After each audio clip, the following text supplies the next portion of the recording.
योगियांचा देव परब्रह्म चैतन्याचा पुतळा तुझ सगुण म्हणो की निर्गुण रे सगुण निर्गुण एको गोविंदू रे देखिला देखिला देखिला हो योगियांचा देव योगियांचा देव.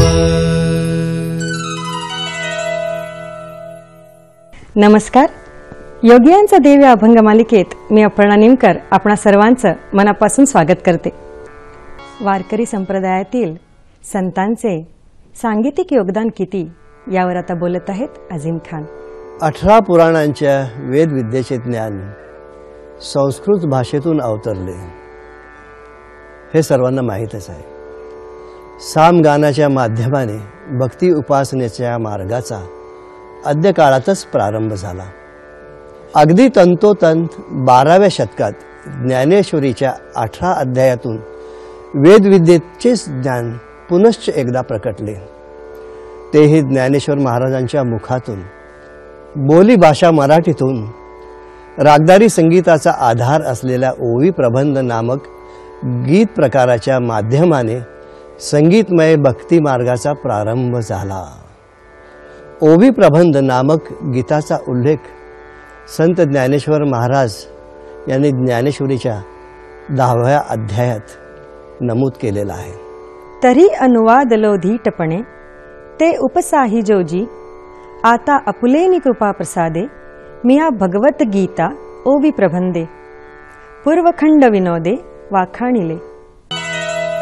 समर्थ पाटील आता सादर करीत आहेत एक अभंग. सुख दुःख भोग सारे चुकती नहे कुणाला हो संत देव साधू राजा किंवा प्रजेला राजा किंवा प्रजेला सुख दुःख भोग सारे चुकती नहे कुणाला सुख दुःख भोग सारे चुकती नहे कुणाला सुख दुःख भोग सारे चुकती नहे कुणाला हो संत देव साधू साधू राजा किंवा प्रजेला हो संत देव साधू साधू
फुल जोडी अंगी कधी भूषण